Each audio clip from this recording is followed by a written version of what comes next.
Bah, oui, tu as deux marchés, tu as Paris et le reste. Donc, je suis allé me jeter tête baissée dans les villes les plus dangereuses et rentables de France. Moi, ça me fait rien d'être propriétaire ou pas. Au coin de ma rue, j'ai croisé Thierry Vignal. Thierry, c'est le spécialiste des chiffres sur l'immobilier. Il va nous parler des prix de l'immobilier, il va nous parler de la tension locative, et il va nous raconter comment il a levé 60 millions d'euros avec sa start-up pour finalement finir en redressement judiciaire. Au coin de ma rue.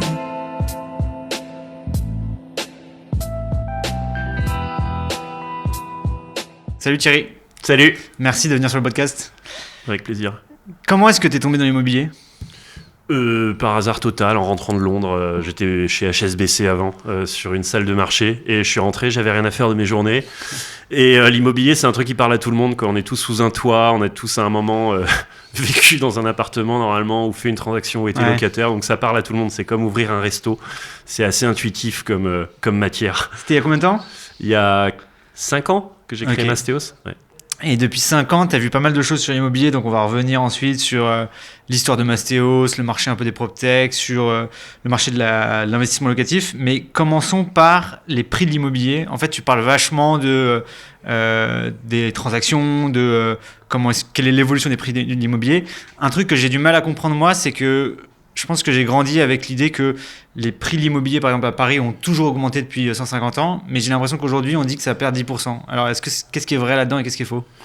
Oui, ça perd 10%. De toute façon, il y a un décalage qui est assez frustrant entre la réalité des prix du terrain Ouais, et ce que tu vois sur Meilleurs Agents ou chez les notaires ou dans la presse, ok, parce qu'il y a 6 mois de retard. ok, Le prix de l'immobilier, c'est la négo en temps réel que tu fais avec un vendeur là, aujourd'hui. ouais. Et donc, ce qui se passe aujourd'hui, c'est effectivement du moins 10, du moins 15. Ah ouais, Plutôt moins 10 que moins 15, et tu as pareil en Allemagne sur des marchés similaires. Donc c'est assez consensuel et factuel de dire qu'on a un marché qui a décoté de 10 points. ouais. La question, c'est est-ce que c'est temporaire ? Ouais. Est-ce que c'est une baisse structurelle et décennale ou pas ? Et j'ai l'impression que non, parce qu'il y a des signes avant-coureurs, genre les simulations de prêts chez nos copains Préto, même des gens qui se mettent à liker des biens chez les néo-agences. Tu sais, des petits signes que les PropTech voient avant les notaires qui laissent penser que ça redémarre, tu vois. Et est-ce que c'est limité géographiquement ? Bah, oui, tu as deux marchés, tu as Paris et le reste. Ok. Qu'est-ce que je peux te dire là-dessus ? En fait, le problème, c'est que la France est très Paris-centrique Ouais. et Paris va épouser les grands mouvements macroéconomiques quand le reste va être dans une espèce de stabilité éternelle, quoi. Si tu veux, tu vas Ok. à Roubaix, c'est 1500 du mètre, ad vitam aeternam, Ouais. donc il n'y a pas grand-chose à espérer, ni à la hausse ni à la baisse d'ailleurs. Ok, ouais. Mais peut-être des bonnes rentabilités locatives. Toi, ton top 3 des villes sous-cotées, c'est Niort, Angoulême et Thionville. Oui, alors Pourquoi je suis jamais allé dans aucune des trois. Ouais. Tu saurais les mettre sur une carte de la France ou pas ? Alors Angoulême, je crois que c'est en bas à gauche. Thionville, c'est plutôt vers l'est. Et Niort, c'est près de Poitiers, pareil, sur la gauche. Ok. Voilà, c'est tout ce que je sais. En Ça revanche, marche. d'un point de vue statistique, Ouais. si tu crunches plein de villes sur Excel et que tu chopes de la data Meilleurs Agents ou Log Service, le tensiomètre locatif, tout ça, tu le mets sur un Excel, tu fais tourner, tu filtres et tu vois que il y a des villes qui sont rentables et risquées, ce qui est la base en finance, qui est rentable et risqué. Il y a des villes qui sont pas risquées du tout, mais du coup pas rentables du tout, genre Ouais. Neuilly. Il peut rien t'arriver à Neuilly, mais tu feras pas fortune. Ouais. Et il y a des villes qui, de manière assez, c'est une anomalie de marché, qui offrent du rendement, mais sans le risque qui va avec. Et le risque, il s'exprime comment en locatif ? C'est le risque d'avoir des impayés. Donc là, tu vas regarder le revenu médian par habitant. Par exemple, le taux de chômage, ou si tu arrives à choper de la data chez Uncle ou des gens qui assurent contre le risque locatif, tu peux pricer ce risque-là. Ensuite, tu as le risque de vacances locatives. Et là, tu vas regarder typiquement le tensiomètre locatif qui te donne l'indice de tension locative, Ouais. c'est-à-dire le nombre de locataires versus le nombre de bailleurs dans une ville. Ouais. Tu peux aussi le tester en mettant des vraies fausses annonces sur le Bon Coin pour voir d'une ville à l'autre en combien de temps partent les annonces. Qu'est-ce que tu as d'autre ? Oui, une fois que tu as vu qu'il y avait de la vacance ou pas, ou qu'il y avait de la tension et qu'il y avait une population solvable, tu as déjà bien dérisqué. Si en plus c'est pas cher à l'achat, ça veut dire que ça sera rentable. Ouais. Et là, tu as un super candidat à un investissement locatif. Et typiquement, Niort, Thionville et Angoulême, c'est 3 villes pas cher du tout. On est à moins de 2000 du mètre carré. Tu vois, tu prends Niort, c'est quand même la capitale des banques et des assurances. C'est vrai, en plus, genre, toutes les mutuelles sont à Niort. Donc, tu n'as que des locataires qui sont solvables. Tu as une énorme demande locative. L'IMO est pas cher. Et il n'y a pas d'impayé parce que le revenu médian par habitant est hyper élevé pour ce genre de ville. Trop bien. Est-ce que tu mets en pratique, toi, tes conseils? C'est-à-dire, est-ce que tu as acheté un appart là-bas? Alors non, moi j'ai été mon propre cobaye. Quand j'avais jamais fait d'immobilier avant, donc je suis allé me jeter tête baissée dans les villes les plus dangereuses et rentables de France. Comme tout le monde qui commence dans le locatif, tu écoutes les sirènes du rendement et tu finis à Maubeuge, à Roubaix, à Hénin-Beaumont, à Merville. Et alors, comment ça t'a réussi? Très mal, très mal. Voilà, donc j'ai fait la faute pour vous, comme Jésus en son temps. J'ai fait cet invest pour vous montrer qu'il ne faut pas le faire. Il ne faut pas se jeter sur les villes les plus rentables parce qu'il y a le risque qui va avec. Alors, c'est-à-dire quoi? T'as acheté un appart et il n'y a personne dedans? J'ai acheté plusieurs immeubles, des petits immeubles de rapport. Ça coûte pas grand-chose. Là-bas, ça coûte le prix d'un WC ou d'une chambre de bonne à Paris. Et donc, ça veut dire combien? Bon, je sais pas, 100, 150, 200 000 euros. Pour combien d'apparts? 3-4. Et donc, typiquement, à Hénin-Beaumont, t'as que des locataires sous tutelle. Il y en a un qui m'a foutu le feu à l'immeuble. Ou alors, à Roubaix, ils sont dealers et donc ils font peur. Ils payent pas et ils font peur aux autres locataires. Donc, je peux pas louer. Et quand j'essaye de les chasser, je repars meurtri. Donc, non, c'est des environnements assez complexes avec beaucoup de sinistralité locative. Et c'est pour ça que quand on se jette tête baissée sur du Maubeuge, du Mulhouse, du Saint-Étienne, du Roubaix, c'est des villes qui ont d'autres atouts, mais en tout cas, pour un investisseur, c'est aller chercher du rendement, mais en ignorant le risque qui va avec. Et le risque, c'est aussi l'énergie à déployer, etc. Bien sûr. Tu les as encore, ces immeubles de rapport? C'est une longue histoire, mais ouais, j'essaie de m'en débarrasser. Si quelqu'un est acheteur d'un immeuble qui a brûlé à Hénin, qui contacte Raphaël. Le message est passé. Le nombre de prêts accordés depuis 2021 a été divisé par 3. Tu penses qu'est-ce qui va se passer en 2024?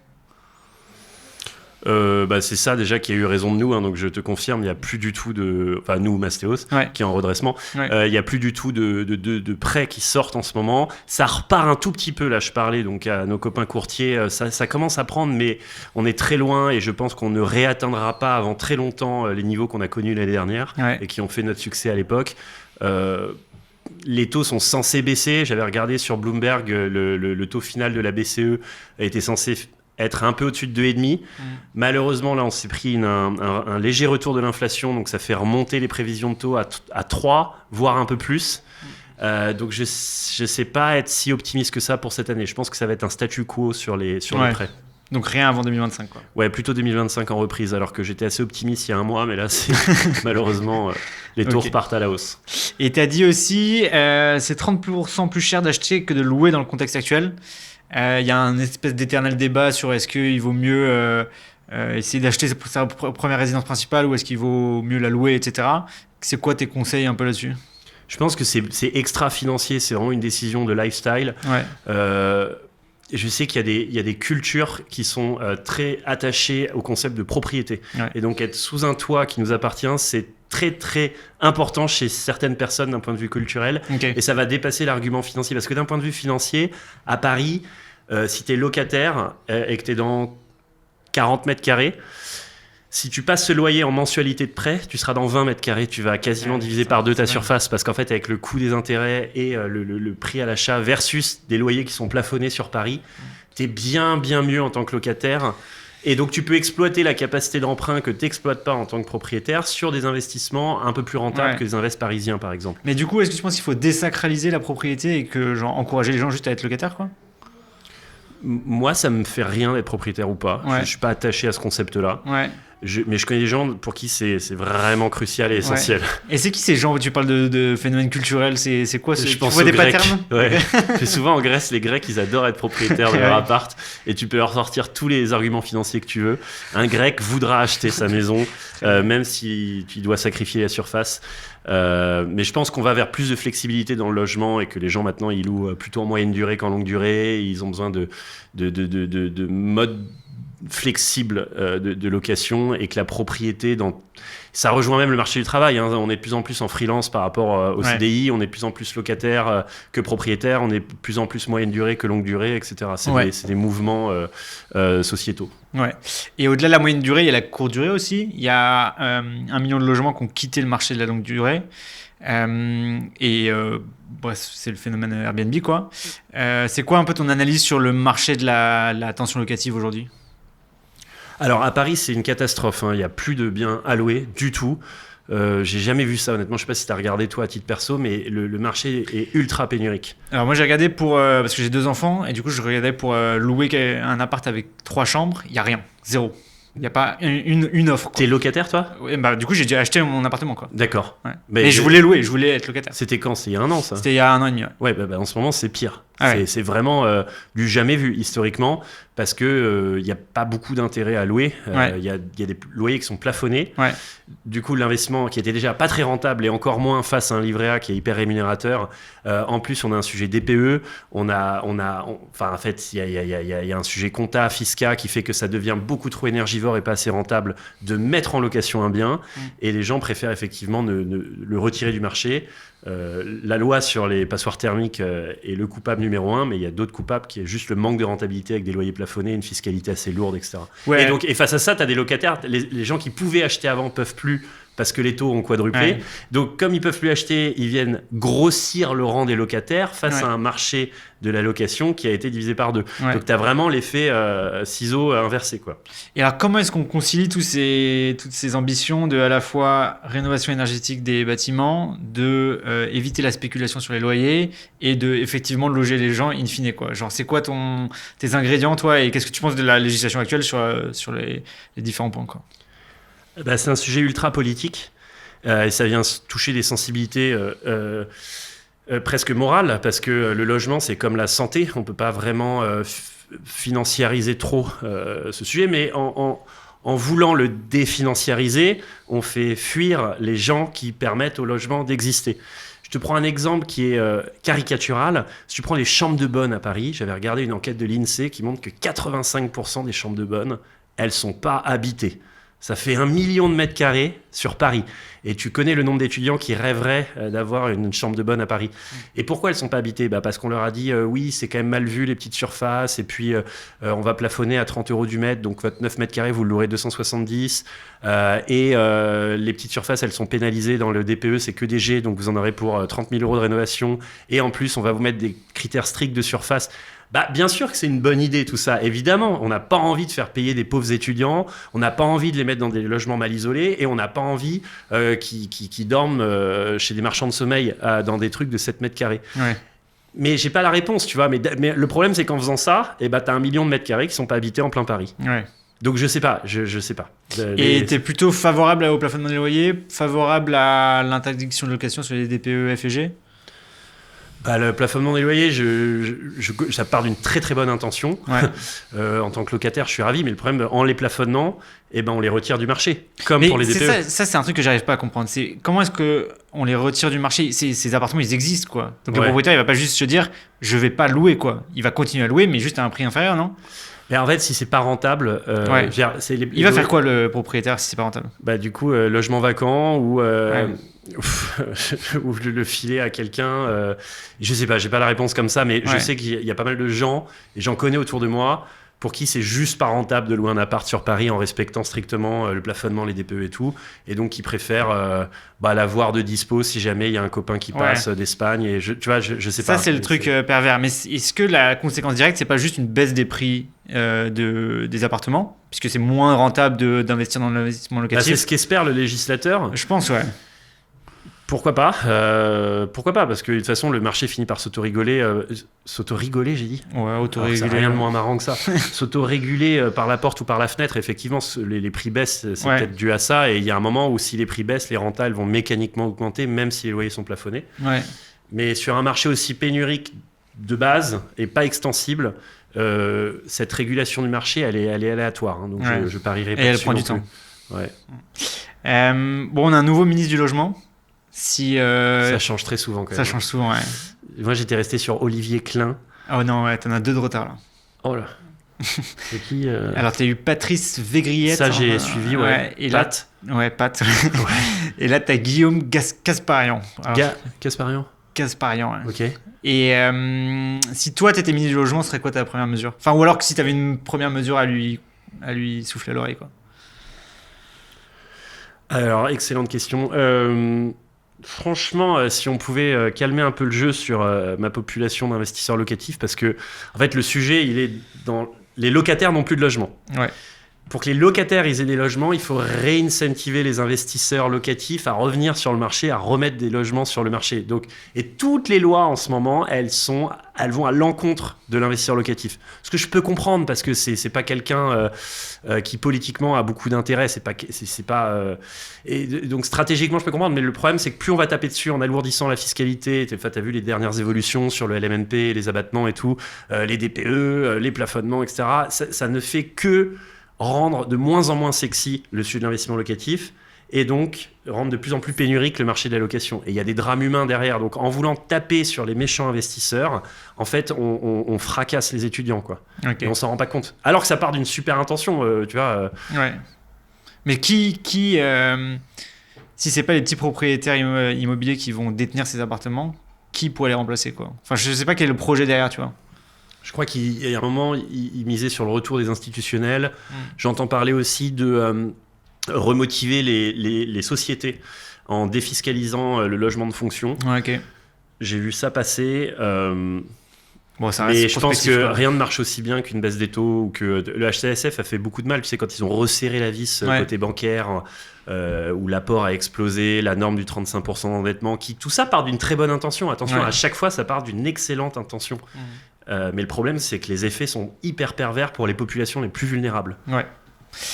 Écoute, on va parler un peu des marchés des startups dans l'immobilier, ce qu'on appelle les PropTech. On a vu pas mal de boîtes soit se vendre pour pas très cher, soit finir en redressement judiciaire. Alors, il y a eu sur la transaction... On cherche. Qu'est-ce qu'il y a eu ?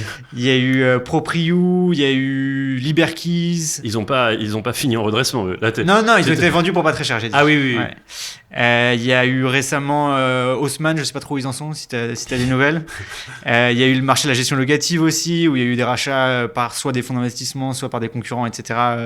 Des concurrents à toi. Des concurrents à moi, notamment, ouais. Et... voilà, donc il n'y a pas de boîte qui a explosé comme ce qu'on a pu voir sur l'assurance ou la banque. On essaye avec Matera de représenter un petit peu ça, mais il n'y a plus que vous. Hein. Non, c'est notre dernière chance. Je suis d'accord, mais on a besoin aussi de concurrence pour faire évoluer le marché. Tu vois, si c'est demain, s'il n'y a que Foncia qui rachète des cabinets, et il nous faut des gens qui font des campagnes télé, il faut des gens qui secouent un peu le marché, ça nous aide un petit peu. Mais c'est pourquoi est-ce que l'innovation et l'immobilier vont aussi mal ensemble, quoi, selon toi? Si je prends l'exemple de Mastéos qui a mal fini en redressement, donc ma société, moi je pense que le problème c'est le grand écart entre prop et tech dans PropTech. Soit tu fais de la tech, soit tu fais de l'IMO, property, mais l'IMO c'est un truc de terrain, c'est du chantier, c'est des atomes, la tech c'est des lignes de code, et les deux sont complètement incompatibles, enfin en tout cas de mon expérience. Et donc quand tu fous une logique VC, SaaS sur un business chantier terrain propre, et ben en fait ça crée des monstres. Mastéos, je dépose des statuts en 2019, je fais ma première vente en 2020, 2 ans plus tard on est 400 salariés, il y a 900 chantiers. Non mais je veux dire, c'est ingérable, ça sert à rien de vouloir faire grossir le truc en mettant plein de pognon dedans et en fait ça explose en vol. Ouais. Alors tu peux nous rappeler juste rapidement ce que faisait Mastéos et où est-ce que vous en êtes aujourd'hui, quoi? Mastéos c'est donc une startup PropTech d'investissement locatif clé en main. Donc on aide les gens, les particuliers comme toi à acheter, rénover et louer leurs biens partout en France, en Belgique, en Espagne. Ok. Voilà. Et ça, pareil, c'est très bien sur le papier, mais en pratique, et c'est d'une complexité opérationnelle sans nom que ne peut pas résoudre la tech, en tout cas à court terme, ni le grand capital. Ouais. Voilà, faut y aller un pas devant l'autre, et c'est un peu le même problème sur pas mal de boîtes d'IMO, où on essaye de suivre des logiques stellaires et exponentielles de l'hypercroissance que peut connaître un SaaS en IA sur une matière qui est foncièrement incompatible avec ce genre de trajectoire. Oui, alors je vois bien ce que tu veux dire sur, par exemple, si on compare avec le secteur bancaire ou l'IA ou je ne sais quoi, mais il y a quand même des boîtes aux États-Unis, par exemple, je sais pas, Tesla ou Amazon, tu vois, c'est quand même des boîtes avec de la logistique énorme, des usines, des entrepôts, des camions, des chauffeurs, etc. Et c'est quand même des boîtes qui ont réussi à grossir à la fois rapidement et de manière internationale, et donc ont suivi un chemin qui est plus proche d'un chemin de start-up que d'un chemin d'une boîte traditionnelle, quoi. Ouais. Est-ce que tu penses qu'on pourrait faire la comparaison avec l'immobilier? Je sais pas si c'est si rapide, Amazon, ça date de... Ah si, Amazon, c'est rapide. Ça fait 25 ans quand même d'existence. Ouais, mais aujourd'hui, ça vaut 1000 milliards ou je ne sais pas. Mais même déjà, il y a 20 ans, ça valait déjà énormément d'argent, quoi. Ouais. Je sais pas. Ouais, alors Amazon, c'est vrai, c'est un bon contre-exemple. Mais en tout cas, l'immobilier au sens vraiment propre, je pense que c'est un niveau de complexité supplémentaire par rapport à de l'entrepôt et de l'usine. Parce que l'usine, ça se streamline par définition. Hein. Ouais. C'est ce que Taylor et Ford ont réussi à faire. Ouais. Je sais pas si les chantiers se streamline et se scale. Je sais pas, je pense pas. Il n'y a aucune boîte de travaux à échelle nationale. Pour les particuliers, tu vois, t'as peut-être Bouygues qui fait des travaux sur des énormes chantiers. Et encore, je crois qu'ils ont le plus gros département juridique contentieux de France. Donc, en fait, c'est inscalable ce truc. Ouais, ça marche pas. Et à partir du moment où tu fais de l'investissement locatif, tu fais des travaux. Donc, t'es limité par cet aspect du business. Yes. Tu vois, Airbnb peut scaler parce qu'ils n'ont pas les biens. Ouais, Il n'y a bien pas sûr. d'équipe sur le terrain. Bien C'est sûr. une plateforme. Ouais. Donc, ça, c'est une belle prop tech, mais c'est que tech, c'est pas propre. Ouais. Donc pour toi, c'est assez incompatible et on verra pas de boîtes sur de l'IMO avoir des croissances qui sont celles qu'on peut voir sur d'autres secteurs, quoi. Bah, le seul qui y arrive, c'est IAD. Ouais. Et c'est pas de tech, Ouais. c'est pas d'argent VC, c'est un pied devant l'autre et c'est via une logique organisationnelle plutôt que. Et il n'y a pas vrai. Enfin, il n'y a pas de travaux. Toutes les boîtes qui font vraiment des trucs avec des murs et du placo, ça marche pas à la vitesse qu'on aimerait. Prélo sur les résidences secondaires, Mastéos, je sais pas, les boîtes de travaux type. EMEA. EMEA, moi je les adore, hein, mais bon, ça va pas à une vitesse folle. Little Worker, ça marche bien, mais c'est pas. Non, il y a rien qui émerge de manière spectaculaire à partir du moment où tu subis la gravité du terrain, quoi. Ouais. Il faut pouvoir t'en affranchir pour scaler et Ouais. pour accélérer. Tu disais avoir une boîte d'investissement locatif dans le contexte actuel, c'est comme avoir un restaurant en plein confinement. Est-ce que tu peux nous raconter ce qui s'est passé pour Mastéos et comment vous en êtes arrivé là, quoi? Bah, ça a bien marché au début. On était là au bon moment quand les taux étaient à zéro, il n'y avait pas d'apport, donc c'était relativement facile de vendre. Ouais. Les VC étaient chaud patate. Parce Les VC, que c'est les investisseurs dans les investisseurs startups, qui quoi. mettent de l'argent dans les startups parce que l'argent coulait à flot vu que les taux des banques centrales étaient à zéro. Le marché était inondé de liquidités. Donc les clients avaient plein de liquidités et les gens qui nous finançaient, les VC, en avaient plein aussi. Donc on est vraiment arrivé au bon moment avec un bon storytelling, une marque forte. Et donc ça a accéléré à une vitesse spectaculaire. Hein. Encore une fois, en 2 ans, on a embauché 400 personnes, levé 60 millions, fait 1600 transactions, 3 ans ça, pour le coup. Et tout est allé un peu vite. Et après, les taux ont subitement quadruplé. Ouais. Et donc nos clients ne pouvaient plus emprunter et le marché s'est asséché de manière quasi immédiate. Les VC se sont retirés, donc ils ne pouvaient pas nous refinancer. Donc il n'y avait pas grand-chose à faire que mourir doucement mais sûrement. Ok. Et du coup, on parle beaucoup des levées de fonds. Ça fait les gros titres un peu partout. On parle moins des situations un peu compliquées. Toi, tu es, je pense, la seule personne sur tout l'écosystème startup à en parler de manière un peu transparente. Est-ce que tu peux nous dire, en fait, à partir du moment où tu prends un peu conscience de ce qui va se passer et jusqu'à aujourd'hui, comment ça se passe ton quotidien, quoi? Bon, après, quand tu vis une telle ascension, Ouais. tu te doutes bien que c'est à peu près proportionnel dans l'autre sens. Et donc moi, c'est pas agréable, hein, mais j'avais quand même anticipé que rien n'est gratuit dans la vie. Donc j'ai connu un moment exceptionnel et une aventure que peu de gens ont vécu. Et donc je suis à tout jamais reconnaissant du ciel de m'avoir fait vivre ça. Et c'était mon premier projet. Ouais. Et donc, si tu es dans la pyramide de Maslow, le self-accomplishment, c'est bon, je l'ai coché. Maintenant, il faut juste que je survive financièrement et que je mange. Et effectivement, c'est la partie désagréable, c'est que quand tu amènes une boîte au redressement judiciaire, ce qui est notre cas, il y a quand même plein de gens qui sont pas contents. Les clients, certains clients dont les chantiers sont plantés, tous les actionnaires qui ont perdu de l'argent, qui m'avaient fait confiance. Les sous-traitants et donc moi mon quotidien c'est m'excuser, avoir des discussions désagréables et voilà, mais ça fait partie du jeu, c'est ça le truc, c'est que si on commence à avoir peur de ça, on pourra pas vivre tout le côté positif de l'entrepreneuriat qui est une prise de risque où à la fin il n'y a pas mort d'homme, il y a des situations un peu reloues, mais il n'y a pas mort d'homme. Et donc je pense qu'il faut que les gens déstressent sur l'entrepreneuriat, qu'ils le vivent à fond parce qu'il faut le vivre une fois dans sa vie. Et après avoir vécu tout ça, est-ce que tu as envie de te relancer ou pas? Bah oui. Ah ouais? Ouais, t'imagines, toi, après Matera, aller bosser à la Défense, la Alors, compta, non, évidemment. Non, la défense, non, mais tu vois, me dire je vais ouvrir un gîte dans la Drôme et avoir mon potager, c'est pas déconnant, quoi. Genre, parce que c'est quand même intense et au bout d'un moment, j'ai un peu envie de souffler, tu vois, aussi, tu vois. Bah vas-y. Non, il y a encore beaucoup de choses à Moi, faire je te remplace. sur mon secteur. Et du coup, c'est quoi tes pistes? Bah, l'immobilier, je commence à bien maîtriser le sujet, donc probablement que je vais rester un peu dans ce secteur. Ok. Je me vois bien monter un néo-syndic 4.0 et venir te chatouiller un peu. Bah, franchement, viens me chercher. Non, le syndic, il y a déjà trop de monde. Ouais. Qu'est-ce que tu peux faire d'autre? Alors, le sujet des chambres de bonne dont je t'ai parlé, il m'intéresse. Ok. Il Qu'est-ce que tu est voudrais faire? assez compliqué. Bah, juste ce truc. Enfin, t'as 1 million de mètres carrés à l'abandon. Ça serait bien qu'on commence à regarder ce qui est possible de faire avec. Ouais. Alors, attends. Comme ça, les idées que j'avais. J'aime bien les sujets logistiques.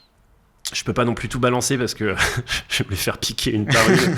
Bon, l'idée, ça vaut pas grand-chose, c'est exécution, non? Oui, tout à fait d'accord. C'est pour ça que je te donne le début. Ouais. J'aime bien les. En fait, ce que j'aime bien, c'est les les biens immobiliers qui sont ultra décotés, Ouais. sur lesquels on va trouver un use case marrant. Ouais. Je te donne un exemple. Il y a un type. Il a acheté une cave et il a recréé un décor de jet privé pour les Instagrammeurs et Instagrammeuses qui veulent faire croire à leur communauté qu'ils sont dans un jet, tu vois. Et donc le mec, il a acheté sa cave, une bouchée de pain. Bon, il s'est un peu emmerdé à recréer avec un architecte du Bourget un décor de jet privé. Ouais. Et il fait payer 300 balles de l'heure pour que tu puisses prendre tes photos de gros beaufs dans ton jet. Et du coup, il a rentabilisé son espace, quoi. C'est magnifique. Donc ça, j'adore. Okay. Si c'est scalable, c'est encore mieux. Ça marche. Mais t'as dit que l'immobilier et la tech, c'était pas compatible. Non, mais tu vois, il y a scalable et scalable. Si tu peux en faire plus qu'un, c'est bien. Tu relèverais des fonds auprès d'investisseurs? Et non, c'est fini ça. Déjà, je suis grillé. Et en plus, je pense qu'on peut faire 100. Ok, ça marche. On arrive à la fin. Est-ce qu'il y a une personne dans l'immobilier, dans soit le PropTech ou pas, d'ailleurs, on s'en fout, mais une personne dans l'immobilier qu'on devrait inviter qui est vraiment un puits de savoir et quelqu'un d'intéressant qu'on devrait avoir sur ce podcast? Alors moi, dans mes mentors IMO, il y a Vincent Pavanello, que tu connais. Je connais un peu. Il y a Reda, et son nom, j'arrive jamais à le prononcer correctement. Okay. Berry. Ok. Qu'est-ce qu'il fait, lui? Il fait plein de trucs liés à l'IMO. Okay. Et il a une boîte qui s'appelle Club aussi. Okay. J'aime bien Sébastien Delafont, le fondateur de Meilleurs Agents. Ah ouais, ça serait intéressant. Je filerai son numéro. Ouais, il est dur à avoir. Ah ouais. Enfin, ouais. Il y a Alain Dinin de Nexity, tu dois connaître.